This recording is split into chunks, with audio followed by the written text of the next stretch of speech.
Parubaya mengabdikan dirinya membangun literasi di Parung, Jawa Barat selama 25 tahun. Lewat warung membaca Lebak Wangi atau Warabal yang didirikan pada 1997 ini, Kiswanti mendorong minat pendidikan hingga mendirikan sekolah di desa Lebak Wangi.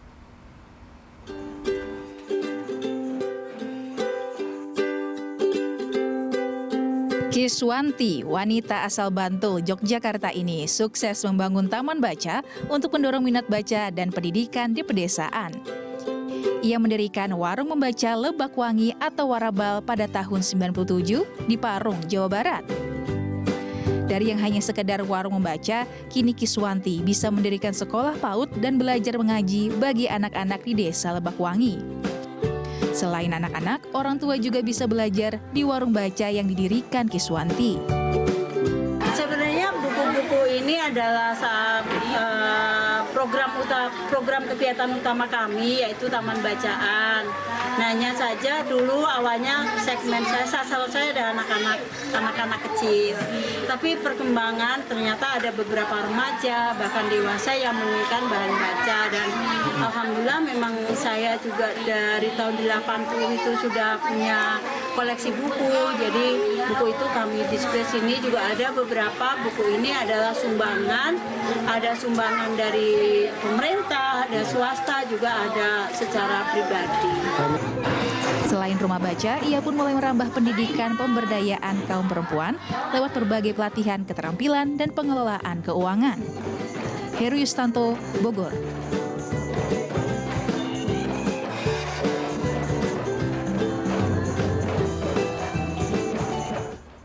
Dan pemirsa, untuk mengetahui bagaimana kisah Kiswanti ini mendirikan rumah baca untuk anak-anak di kawasan Parung, Bogor.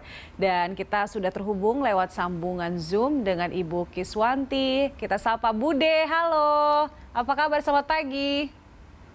Selamat pagi Kak Julita, salam literasi. Salam literasi. Nah, Bude, bisa diceritakan ini inspirasinya awal membangun Warabal itu bagaimana sih? Semoga saya tidak menangis. Sebenarnya ini adalah semacam dendam pribadi saya ya Kak ya. Karena saya terlahir dari keluarga yang tidak mampu menyekolahkan saya. Namun tekad ingin sekolah itu sangat kuat, dan akhirnya saya bisa mengecap pendidikan walaupun hanya hingga memiliki ijazah SD. Saya lulus tahun 80. Nah, sejak tahun 80 itu karena hausnya saya akan pengetahuan, almarhum bapak saya minta maaf tidak bisa menyekolahkan saya, namun untuk bisa memiliki pengetahuan, bisa membaca banyak buku, koran maupun majalah. Nah, dari situlah saya terbangun minat bacanya, dan memang saya harus mendisiplinkan diri untuk membaca agar saya punya pengetahuan. Itu sih Kak awalnya, dan tahun 1980 itu saya sudah mulai koleksi buku dan perjalanan hidup. Hari pada tahun 93 itu saya tinggal di Parung, Bogor bersama suami. Selama 4 tahun saya masih ini ya Kak ya, apa itu ngikut alurnya masyarakat tempat kami tinggal. Nah, setelah 4 tahun kemudian, tepatnya tahun Desember 1997, kami sowan ke RT RW kepala desa bahwa kami ingin membangun sebuah komunitas. Waktu itu saya tahunya perpustakaan gitu Kak, dan alhamdulillah respon dari RT RW, tokoh masyarakat, bahkan kepala desa itu sangat baik, dan akhirnya dari situlah kami sudah mulai berani lebih luas kegiatan kami. Yang awalnya saya hanya di teras rumah dan saya berkeliling dengan membawa buku. Lama-lama banyak anak yang diperbolehkan datang ke rumah, dan waktu itu tahun 1997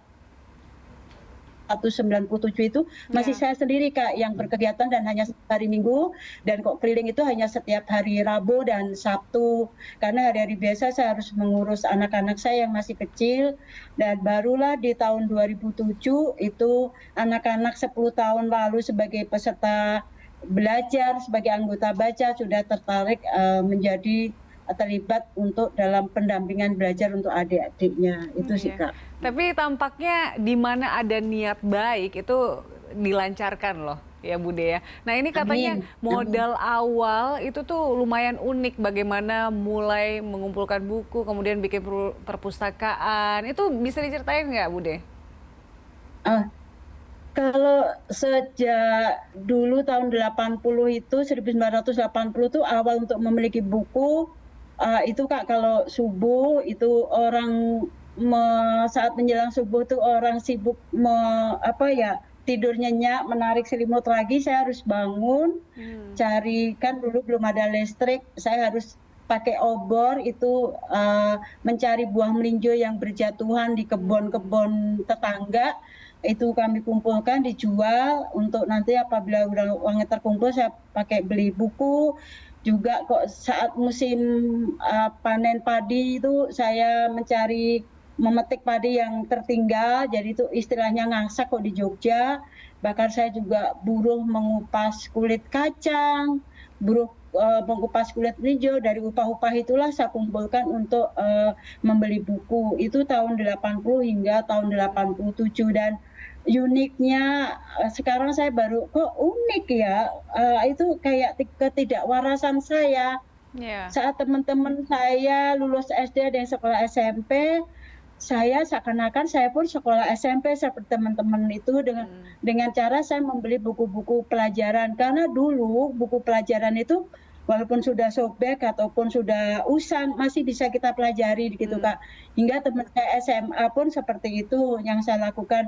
Bahkan ada beberapa teman SD itu yang kalau ada PR terutama tentang mengarang bebas, menulis atau membuat majalah dinding tuh dikerjakan bersama saya itu. Ya. Udah tahun 87 saya udah bingung.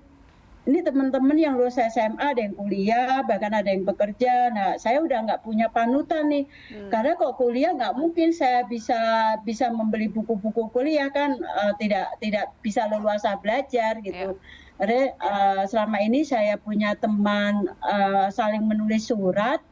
Teman saya itu tinggal di Jakarta dan saya melayangkan surat. Dan selama ini kami selalu bertukar kabar. Jadi kalau di kampung Bantul, bisa pas musim hujan, oh Sungai Opak sedang meluap, sedang banjir, saya cerita, sedang musim panen atau musim tandur atau musim matun, itu saya bercerita dan teman saya juga menceritakan tentang kondisi di Jakarta bahwa nanti akan ada raya yang di Monas ada ada air yang berdendang gitu, dan dari situlah membuat saya tertarik dan saya datang ke Jakarta. Ternyata teman saya itu ibunya seorang pembantu rumah tangga dan ayahnya seorang sapam. Dan di situ waktu itu saya datang ke Jakarta, akhirnya saya pun jadi ART. Waktu itu majikan saya yang laki-laki dari Filipina, istrinya dari Belanda, dan akhirnya saya jadi pembantu yang waktu itu pembantunya sudah 6 Kak. Nah, karena beliau punya perusahaan dan suatu hari teman saya yang menyajikan minum itu sakit, jadi akhirnya saya menggantikan teman menyajikan minum di ruangan kantornya. Nah, saat di ruangan kantornya itu saya terkaget karena di ruangan itu ada beberapa buku yang saat itu sangat saya inginkan. Ya, karena buku Kopingho, buku Pramudia Anantatur, bahkan satu buku yang sangat menarik itu Puisi Rambut Emas karya Naning Pranoto, dan saya mengajukan bahwa bagaimana kok saya minta digaji buku aja. Jadi memang perjuangannya itu dari nol ya untuk mendapatkan buku-buku di awal membangun Warabal ini. Iya Bude, sekarang siapa aja sih yang sudah menjadi anak didik Warabal ini? Kalau saat ini karena dari 97 itu kalau yang tercatat di kami yang mulai dari kegiatan hari Minggu, terus kegiatan pendidikan anak usia dini, itu sudah ada 1.300 anak yang lulus dari Warabal ini Kak. Hanya kok kami mengeluarkan surat tanda tamat belajar pendidikan anak usia dini itu baru pada tahun 2007.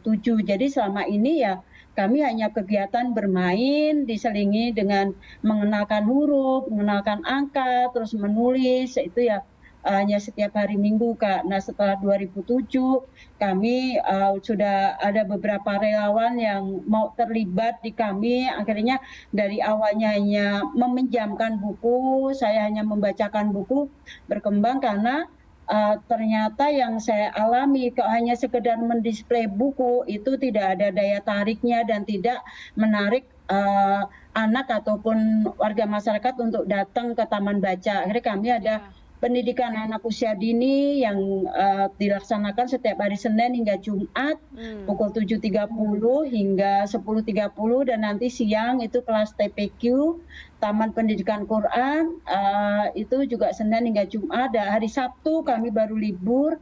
Nah, hari Minggu itu ada kegiatan pendampingan belajar dan di setiap hari Kamis malam selepas maghrib itu ada kegiatan majelis taklim ibu-ibu di mana kegiatannya meningkatkan membaca lagi. Jadi ada jamaah yang membaca Al-Quran, nanti ada jamaah membaca artinya atau tafsirnya, nanti ada ustadz maupun ustazah yang akan menjabarkan isi Al-Quran dan ayat itu tadi. Oke, itu ya kegiatan-kegiatan di Warabal. Nah, Bude, ini kan masalah anak-anak zaman sekarang ya, sebenarnya kalau akses udah banyak, kayak sekarang nggak harus mengumpulkan buku, udah mendapatkan informasi dari mana aja, meskipun buku itu tetap penting sebenarnya ya Bude ya. Tapi ada nggak pesan Anda bagi anak-anak sekarang, terutama anak-anak yang di desa yang mungkin mereka masih kekurangan akses begitu terhadap pendidikan?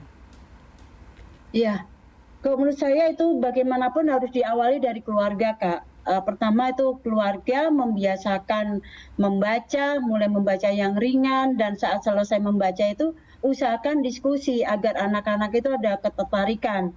Kok saat ini kok saya sebut bilang kalau dulu saya tidak ada kesempatan belajar. Jadi kesempatan itu tidak ada ya kita harus ketok. Kita harus membuat pintu sendiri. Nah, saya dengan cara suka membaca akhirnya saya bisa menambah wawasan, bisa menambah pengetahuan itu sih Kak. Jadi menurut saya saran saya kepada anak-anak sekarang terutama juga ibu-ibu, budayakan membaca dimulai dari diri sendiri dan lingkungan terdekat yaitu rumah. Karena apapun sekarang dengan era digital bisa mengakses informasi. Tapi saya pribadi kok baca di digital itu cepat lelah dan nanti kesentuh sedikit halamannya hilang, kita harus searching lagi, scroll lagi, dan menurut saya membaca buku adalah hal yang menyehatkan menurut saya dan itu menjadikan salah satu kebutuhan pokok juga kok menurut saya dan alangkah baiknya bahwa itu juga menjadikan salah satu kebutuhan pokok seluruh masyarakat itu. Oke, tentunya membaca ini bisa melihat dunia dengan membaca ini ya kita, Bude ya, tentunya. Dengan membaca buku itu membuka dunia. Betul sekali. Iya, Bude terima kasih telah bergabung bersama kami pada pagi hari ini. Sukses selalu dengan Warabalnya. Terima kasih. Sampai ketemu. Terima kasih. Iya, pemirsa.